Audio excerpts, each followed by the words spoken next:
नमस्कार. कधी-कधी असं होतं ना, की हातात एखादं सर्व्हिस बिल येतं आणि त्यातली टॅक्सेबल अमाउंट बघून डोकं चक्रावतं. आज आपण नेमकं हेच बघणार आहोत. जीएसटीमध्ये कोणत्याही सेवेचं खरं व्हॅल्यू म्हणजे करपात्र मूल्य नक्की कसं ठरतं, ते पण अगदी सोप्या भाषेत. हो ना. अगदी हाच प्रश्न पडतो की अरे, मूळ फी तर ठीक आहे, पण प्रवासाचा खर्च, जेवणाचा खर्च किंवा इतर गोष्टींवर टॅक्स का? हे पैसे तर आपण फक्त परत करतोय, म्हणजे रिइम्बर्स करतोय. मग त्यावर जीएसटी का भरायचा? तर याच प्रश्नांची उत्तरं आज शोधायची आहेत. चला तर मग सुरू करूया. तर जीएसटीमध्ये व्हॅल्युएशनचा म्हणजे मूल्य ठरवण्याचा एक बेसिक नियम आहे आणि तो समजून घेण्यासाठी ना आपण एक उदाहरण घेऊया. समजा प्रिया नावाची एक कन्सल्टंट आहे. तिच्या बिलाच्या प्रवासातूनच आपण हे सगळे नियम एकदम सोप्या पद्धतीनं समजून घेणार आहोत. ओके, तर सगळ्यात आधी येतो तो म्हणजे ट्रान्झॅक्शन व्हॅल्यू. सीजीएसटी ॲक्टचं सेक्शन 15 काय सांगतं की टॅक्सेबल व्हॅल्यूची सुरुवात इथून होते. आता हे ट्रान्झॅक्शन व्हॅल्यू म्हणजे काय? अगदी सोपं आहे. सेवा देणारा आणि घेणारा यांच्यात जी किंमत ठरली आहे तीच रक्कम. हे आपलं स्टार्टिंग पॉइंट आहे, आपल्या कॅल्क्युलेशनची पहिली पायरी. पण थांबा, ही ठरलेली किंमतच फायनल मांडण्यासाठी दोन छोट्या पण महत्त्वाच्या अटी आहेत. पहिली अट की सेवा देणारा आणि घेणारा हे एकमेकांशी रिलेटेड नसावेत, म्हणजे नातेवाईक किंवा एकाच ग्रुपच्या कंपन्या वगैरे. आणि दुसरी अट की ठरलेली किंमत हेच एकमेव पेमेंट असावं, म्हणजे त्या व्यतिरिक्त दुसरा कुठलाही छुपा मोबदला नसावा. या दोन्ही अटी पूर्ण झाल्या की मगच ही किंमत आपण व्हॅलिड मानतो. आता बघा प्रियाचं बिल, अगदी स्ट्रेट फॉरवर्ड. तिने कन्सल्टन्सी फी म्हणून 2 लाख रुपये चार्ज केले आहेत. तर सध्यासाठी हेच तिचं ट्रान्झॅक्शन व्हॅल्यू आहे. पण खरी गंमत तर पुढे आहे. कारण होतं काय की जी किंमत ठरते ना, तीच फायनल टॅक्सेबल व्हॅल्यू असेल असं फार कमी वेळा होतं. कायद्याप्रमाणे काही खर्च असे असतात जे तुम्हाला या मूळ किमतीत ॲड करावे लागतात. आता बघूया हे खर्च कोणते आहेत.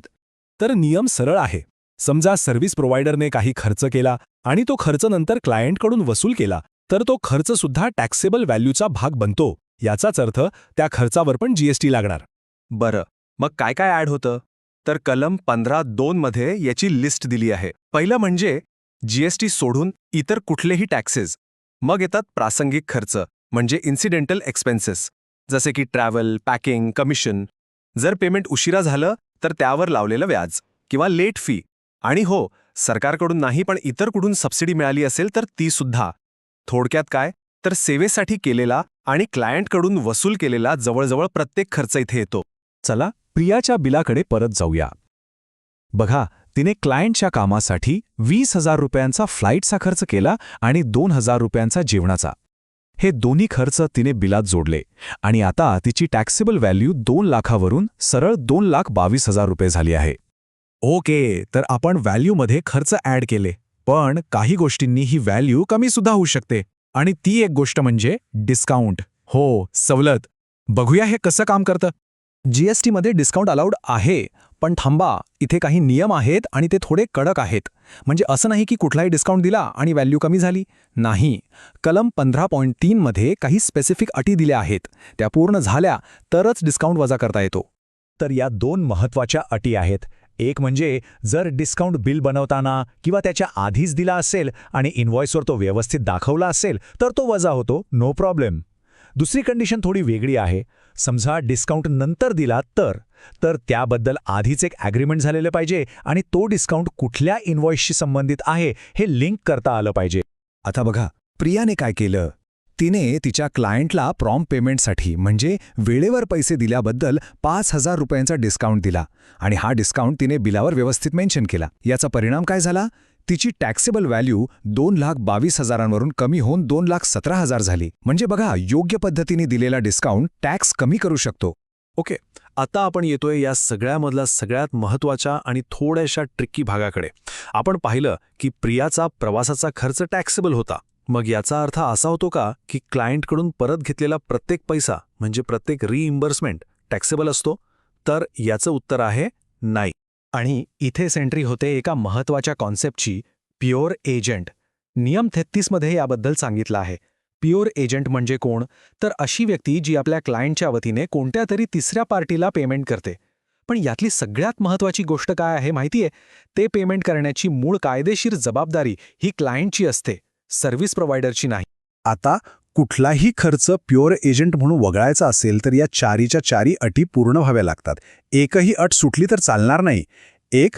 सर्व्हिस प्रोव्हायडरने क्लायंटचा एजंट म्हणून तो खर्च केलेला असावा. 2. तो खर्च करण्याची लायबिलिटी क्लायंटचीच असावी. 3. बिलावर तो खर्च सेपरेटली दाखवला पाहिजे. आणि 4. जे सगळ्यात महत्त्वाचं आहे, जेवढा खर्च झाला अगदी तेवढीच रक्कम परत घ्यायची. त्यावर 1 रुपयाचाही मार्कअप किंवा प्रॉफिट जोडायचा नाही. तर आता फरक एकदम स्पष्ट करूया. इन्सिडेंटल एक्सपेन्स विरुद्ध प्युअर एजंट रिइम्बर्समेंट. प्रियाचा फ्लाईटचा खर्च हा इन्सिडेंटल होता. का?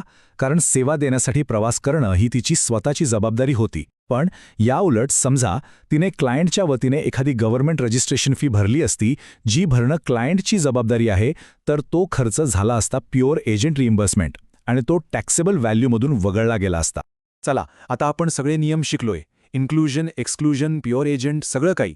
आता या सगळ्याला एकत्र करून पाहूया की प्रियाचं फायनल बिल कसं दिसतंय. हे बघा, प्रियाचं final bill. Consultancy fee 2 lakh, taxable. प्रवास आणि जेवणाचा खर्च 22,000, तोही टॅक्सेबल. मग आला 5,000चा डिस्काउंट, तो वजा झाला, म्हणजे टॅक्सेबल व्हॅल्यू झाली 2,17,000. आणि सगळ्यात शेवटी तिने क्लायंटसाठी भरलेली 15,000ची गव्हर्नमेंट रजिस्ट्रेशन फी, ही प्युअर एजंट म्हणून टॅक्सेबल व्हॅल्यूच्या बाहेर राहिली. त्यावर GST लागणार नाही. तर आजच्या चर्चेचं सार काय? एक सोप्पं सूत्र लक्षात ठेवायचं. टॅक्सेबल व्हॅल्यू म्हणजे ठरलेली किंमत अधिक सर्व्हिस प्रोव्हायडरचे स्वतःचे खर्च वजा नियमात बसणारे डिस्काउंट. आणि एक महत्त्वाची गोष्ट, क्लायंटचे डायरेक्ट खर्च जे प्युअर एजंट म्हणून केले जातात ते या समीकरणाच्या पूर्णपणे बाहेर आहेत. म्हणून म्हणतात ना की किंमत ही शर्यतीची सुरुवात आहे, शेवट नाही. शर्यतीचे नियम जाणून घेण्यातच खरं मूल्य आहे. आणि हे GST व्हॅल्युएशनला अगदी परफेक्ट लागू होतं. फक्त ठरलेल्या प्राईजवर न थांबता त्यात काय ॲड होतं आणि काय लेस होतं याचे नियम समजून घेणं जास्त महत्त्वाचं आहे. आता हे नियम समजल्यावर पुढच्या वेळी जेव्हा हातात सर्व्हिस बिल येईल तेव्हा त्यातल्या प्रत्येक आकड्याकडे बघण्याचा दृष्टिकोन नक्कीच बदलेल. आता विचार करा, पुढच्या बिलामध्ये नक्की कोणत्या गोष्टी तपासल्या जातील? या विचारासोबतच आज इथेच थांबूया. भेटूया पुढच्या भागात.